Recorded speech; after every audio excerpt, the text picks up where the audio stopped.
So it was just a wild game yesterday, and even if you didn't watch it, there was something that happened, and it's something that bothers me. When I go on the road, I used to see this a lot in New York City, where it's a city where there's a lot of hotels, right? You have 8,000 restaurants in New York. I don't know how many hotels, but you get around Midtown, there's 30 a block.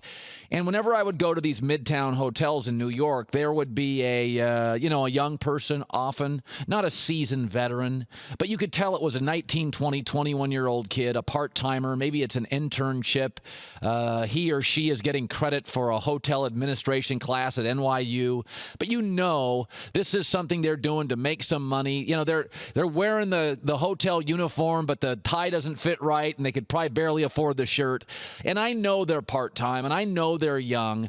So I don't want to, when they butcher your reservation, I take that into consideration. Now, if I'm at an airport and it's a 65-year-old guy, gray hair, Delta shirt, Delta tie, and I can tell, he knows his way around the Delta desk, I'm going to hold him to a higher standard. He's full-time. He's been doing this for years. He knows better. College kid at a hotel, front desk, not making squat, just trying to pay for college. I always in my head dream up this scenario, probably from a divorced family, barely making it, scrapping by, just wants to do something at a hotel eventually. I kind of make that, that doesn't necessarily have to be true. It probably isn't. But part-time and full-time, there are different standards.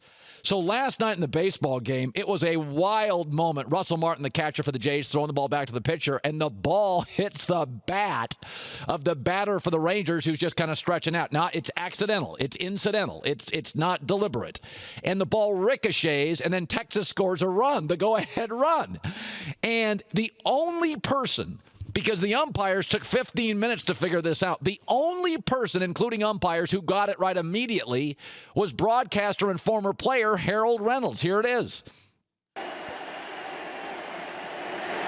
Russell Martin's thinking the same thing. Look at this. Ball's dead. It's a dead ball. The ball actually hit Chu's bat as Martin went to throw it back to the pitcher. Well, why is it dead? Why is it dead? That ball's alive. Well, Dale Scott signaled immediately. That ball's alive. Look, it's no different. In my mind, I could be totally wrong, but I don't think I am here. It's no different than if Russell Martin throws the ball down and the pitcher hits off the glove and he drops it. Or if he threw it and it hit off the back of his bat, he's got to score. And here he scores. That's a run score. Yeah, Harold Reynolds is right. I do too. Harold Reynolds is right. Fans were wrong. Harold Reynolds was right. Fans are drunk and wrong. Two lousy combinations. No, three. Loud, drunk, and wrong. But how do the umpires not know the rules? If you throw the ball as a catcher back to the pitcher and it gets away, it's a live ball. Just hit a bat. Guy was in the box. And Major League umpires make between $130,000 and $350,000. Those are full-time gigs. When that clock operator in the San Diego-Pittsburgh game this week screwed things up, that's a local fan who thought of a cool way to get a ticket. I can work the clock. That guy is sub part-time. That's not even part-time. That's sub part-time. I mean, the tarmac guy at the airport looks like he's running, an airline compared to that guy.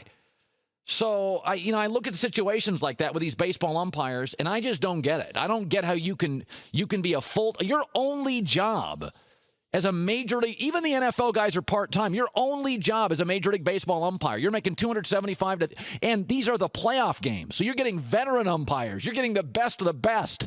How do you not know that rule? You got to know that rule. You absolutely have to know that rule.